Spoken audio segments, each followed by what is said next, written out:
ज़बानी सुनो। Hello to all the lovely and beautiful people out there. मैं हूँ आपकी अपनी शुगरबू।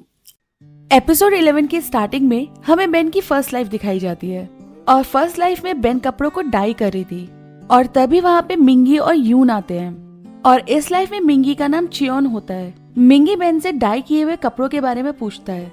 तभी यून कहता है उनसे शवन बेल्स का रिबन बनेगा, इसलिए याद रखना उसमें कोई कमी न रह जाए। बेन उससे कहती है मेरा वादा है आपको शिकायत का मौका नहीं मिलेगा, 15 दिन में काम पूरा हो जाएगा। ये सुन के वो लोग वहाँ से जाने लगते हैं। तभी सामने से चुवोन आ रही होती है।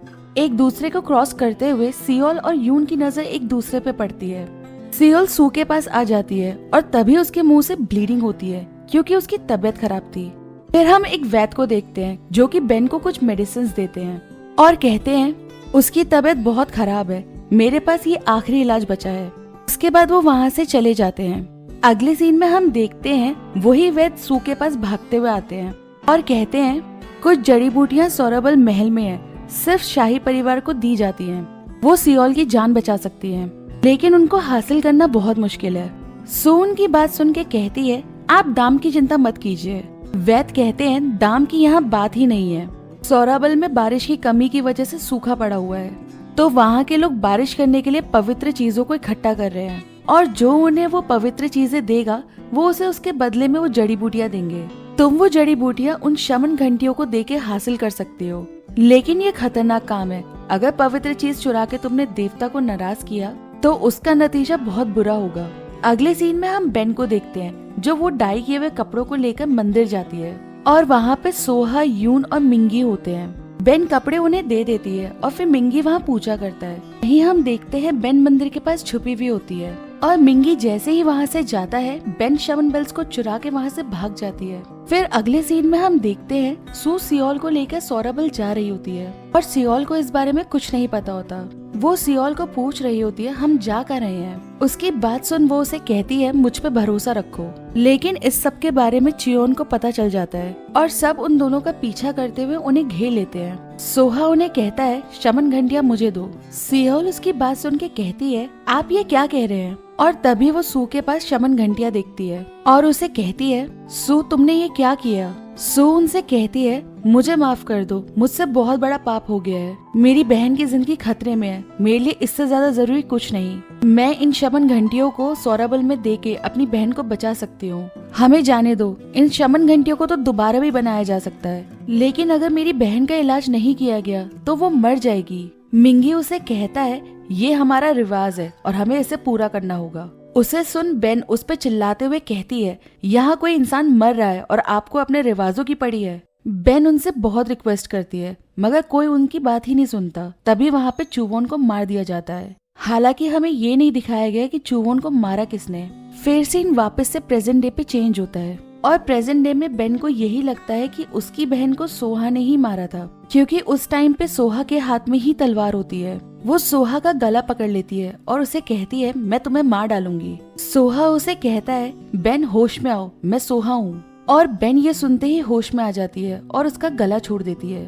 सोहा उसे कहता है क्या हो गया है तुम्हें, बताओ मुझे। बेन उसे कहती है मैंने अभी अपना पहला जन्म देखा और उसमें मेरी बहन मर गई थी और तुमने उसे मारा था। सोहा उसकी बात सुन के कहता है बेन मैं सोहा हूँ, मेरी तरफ देखो, मैं तुम्हारा सोहा हूँ। बेन उसकी बात सुन के कहती है ये मैंने क्या कर दिया, मैंने तुम्हारा गला दबाया, मैं ऐसा कैसे कर सकती हूँ। सोहा उसे गले लगाते हुए कहता है सब सही है। बेन उससे दूर जाते हुए कहती है मुझे माफ कर दो, इस वक्त मुझे अकेले रहना है, मेरे पास मत आओ। सोहा उसकी बात सुन के कहता है मैं ऐसी हालत में तुम्हें छोड़ के कैसे जा सकता हूँ। मगर बेन उसे कहती है प्लीज अभी चले जाओ, मुझे लगता है अभी मुझे अकेले रहना चाहिए। सोहा उसकी बात सुन के कहता है कॉल करना मुझे, इंतजार करूंगा। कह के सोहा वहाँ से चला जाता है। फिर वो मिंगी से मिलने जाता है। मिंगी उसे कहता है मुझे नहीं लगा था आज आप जिंदा बचोगे। सोहा उसकी बात सुन के कहता है तुम भी पिछले जन्मों के बारे में जानते हो। मिंगी उसकी बात पे कहता है बिस्बेन की तरह मुझे भी अपने पिछले जन्म याद है, फिलहाल मैं उनकी पिछले जन्म की यादों में हूँ और उसमें तुम भी हो। सोहा उसे कहता है मैं उसकी हेल्प करना चाहता हूँ, उसने मेरे बुरे वक्त में मेरा कभी साथ नहीं छोड़ा। मिंगी उसे कहता है आप उन्हें नॉर्मल होने में हेल्प कर सकते हो, बस आप ही उन्हें मना सकते हो। फिर सीन चेंज होता है और सोहा अपने डैड से मिलने के लिए जाता है। उसके डैड उसे कहते हैं तुम इस बात को दबा सकते थे तो तुमने इसको सामने क्यों लाया। सोहा उनकी बात सुन के कहता है ये ऐसी बात नहीं थी जो सॉरी बोल के दबा दी जाती। उस एक्सीडेंट में जुवॉन और यून के डैड की डेथ हुई थी।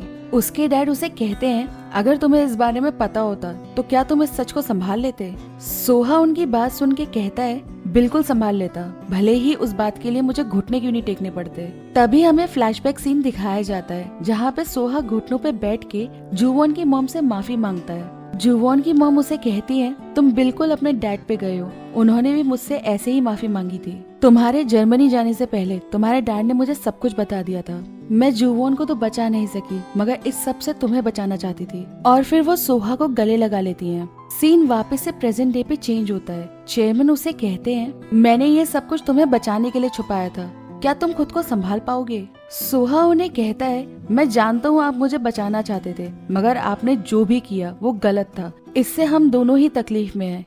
कह के वो वहाँ से चला जाता है। फिर हमें फ्लैशबैक का सीन दिखाया जाता है जहाँ चेयरमैन मिस जैंग के साथ होते हैं और मिस जैंग उन्हें कह रही होती हैं तुम्हारे बेटे का एक्सीडेंट सैंगह्योक ने ही कराया है और मुझे ये सब कुछ सैंगह्योक ने ही बताया है। अब उन्होंने ये सब कुछ क्यों किया आप उन्हीं से पूछो। उसके बाद चेयरमैन को सैंगह्योक के साथ दिखाते हैं। सैंगह्योक उन्हें कह रहे होते हैं प्लीज मुझे माफ कर दो, वो मेरी गलती थी। चेयरमैन उस पर चिल्लाते हुए कहते हैं तुमने जो किया उसकी वजह से मेरा बेटा बहरा हो गया है और एक बच्चे की जान चली गई है। सैंगह्योक उन्हें कहता है मुझे इसका पछतावा रोज होता है। चेयरमैन उस पर गुस्सा करते हुए कहते हैं तो इसे छुपा के रखना चाहिए था, लेकिन तुमने मिस जैंग को सब कुछ बता दिया। अब ऐसे रहो जैसे कुछ हुआ नहीं। सोहा को इसके बारे में कुछ भी पता नहीं लगना चाहिए। फिर सीन वापस से प्रेजेंट में चेंज होता है जहाँ हम बेन को देखते हैं जो एग्योंग से मिलने हॉस्पिटल जाती है। तभी वो वहाँ पे मिंगी को देखती है और कहती है तुम यहाँ पे क्या कर रहे हो। मिंगी उसे कहता है मैं एग्योंग को देखने आया था, कह के वो जाने लगता है। बेन उसे कहती है शियोन मेरे पहले जन्म में तुम भी थे, तुम्हें पहले से सब कुछ पता था ना, तो बताया क्यों नहीं, मुझे सब कुछ बताओ उस जन्म के बारे में। मिंगी उसकी बात सुन के कहता है आपको खुद सब याद करना ही होगा, शमन बेल सिर्फ आपकी हेल्प करेंगी, याद तो आपको ही करना होगा। अगर आप एग्योंग को बचाना चाहती हैं तो आपको अपनी फर्स्ट लाइफ एंड तक याद करनी होगी। ये कह के वो उसे शमन बेल्स देता है और कहता है जब आपको सारी बातें याद आ जाए तो आप मेरे पास आ जाना। ये कह के मिंगी वहाँ से चला जाता है। फिर बेन को एग्योंग के साथ दिखाते हैं। बेन उन्हें खाना खिलाती है और कहती है चाहे जो भी हो जाए मैं आपको बचा के रहूंगी। फिर हम बेन को देखते हैं जो कि म्यूजियम के बाहर खड़ी होती है। तभी वहाँ पे चोवोन आ जाती है। बेन उसे देख के गले लगा लेती है और कहती है मैंने तुम्हें बहुत मिस किया, जिसे सुन चोवन कहती है मैंने भी दीदी। फिर दोनों म्यूजियम में जाती हैं। चोवन बेन को कहती है मेरे लिए जन्म लेके वापस आने के लिए थैंक यू। बेन उसकी बात सुन के कहती है हमारा मिलना तो बहुत पहले तय हो चुका था। चोवन उसे कहती है मतलब वो लोग कभी नहीं मिलते जिनका मिलना तय ना हो, मैं अब कोशिश करना बंद कर दूंगी।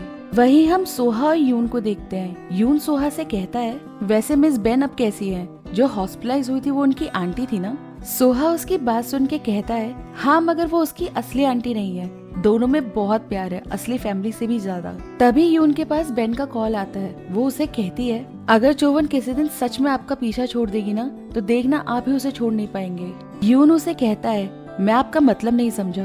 बेन उसकी बात सुन के कहती है उम्मीद करती हूँ मैंने जो आपको अभी कहा है वो आप हमेशा याद रखेंगे, और हाँ डायरेक्टर मून का अच्छे से ख्याल रखना, मेरे ना होने पे प्लीज आप गैर जिम्मेदार नहीं हो जाना। ये सुन के सोहा हंस पड़ता है। मैं आजकल थोड़ा बिजी हूँ, उन्हें फोन करूंगी तो उनसे मिलने का मन करेगा, इसलिए कुछ दिन उनसे दूर ही रहूंगी। यून उसे बाय कह के फोन काट देता है। सोहा उसे कहता है अरे फोन क्यों काट दिया। यून उसकी बात सुन कहता है ये मेरा फोन है, याद आ रही है तो अपने फोन से कॉल करो। सोहा उसे कहता है कॉल वॉल नहीं करूंगा, सीधे उसके पास जाऊंगा।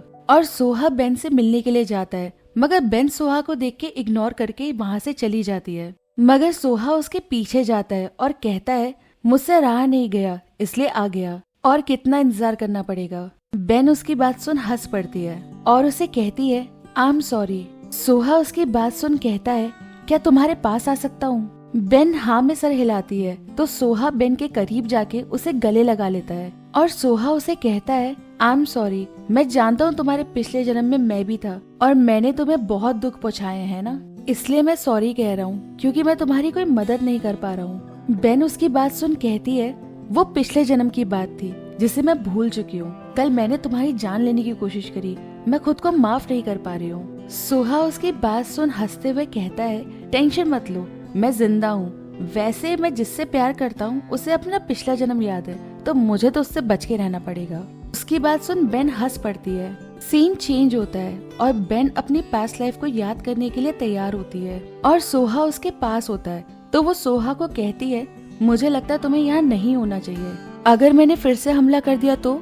सोहा उसे कहता है, तो मैं खुद को बचा लूंगा। उसके बाद बेन वापस से शमन बेल्स को छूती है और वो उसी ब्रिज को वापस से देखती है और उस ब्रिज पे मिंगी अपने साथियों के साथ होता है जो कि शमन बेल्स को पूजा करने के लिए ले जा रहे होते हैं। और तभी सामने से बेन चाकू लेकर मिंगी के ऊपर हमला करने आती है, लेकिन मिंगी के आगे सोहा आ जाता है और चाकू उसे लग जाता है और बेन सोहा को कहती है, हट जाओ, मैं उसे मार दूंगी। फिर हमें वही सीन दिखाया जाता है जब बेन मिंगी से भीख मांग रही होती है, प्लीज हमें जाने दो, मुझे अपनी बहन की जान बचानी है। मिंगी उसे कहता है, वो बुझी हुई चिंगारी है, उसे जाने दो। उसकी बात सुन बेन चिल्लाते हुए कहती है, यहाँ कोई इंसान मरने वाला है और तुम्हें घंटियों की पड़ी हुई है। सोहा बेन के पास आके कहता है, ये तुम्हें मार डालेंगे, अभी भी मौका है, मुझे एक घंटिया दे दो। लेकिन तभी मिंगी अपनी तलवार से चोवन को मार डालता है, तो असली कातिल मिंगी था, ना कि सोहा। उसके बाद मिंगी बेन को भी मारने की कोशिश करता है, मगर सोहा उसे रोक के कहता है, पूजा का वक्त शुरू हो रहा है, हमें जल्दी यहाँ से निकलना चाहिए। सोहा मिंगी से वो तलवार ले लेता है और वो सब लोग वहाँ से चले जाते हैं। बेन को चोवन के लिए इतना रोता देख सोहा को बहुत बुरा लगता है। फिर हमें वापस से ब्रिज का वही सीन दिखाया जाता है जहाँ बेन का चाकू सोहा को लग जाता है। सोहा उसे कहता है, क्या आप इन्हें मार देंगी तो आपकी बहन को मुक्ति मिल जाएगी, खून का बदला खून से मत लीजिए। बेन उसे कहती है, इसका अब कोई फायदा नहीं है, हट जाओ। लेकिन तभी पीछे से मिंगी के सिपाही उसे तीर मार देते हैं और बेन सोहा के ऊपर गिर जाती है। सोहा उन्हें रुकने के लिए कहता है। बेन की हालत बहुत ज्यादा खराब होने लगती है। वो जमीन पे पड़ी शमन बेल्स को उठाकर मिंगी को कहती है, मैं आज का दिन कयामत तक नहीं भूलूंगी, भले ही हजारों साल गुजर जाएं, मगर मैं अपना बदला लेके रहूंगी। और ये सब देख के बेन को समझ आ जाता है असली कातिल मिंगी है, सोहा नहीं। और इसी के साथ ये एपिसोड यहाँ पे खत्म हो जाता है। गाइस, अगर आपको एक्सप्लेनेशन अच्छा लग रहा है तो प्लीज सब्सक्राइब करके मेरी मेहनत को रिवॉर्ड करें।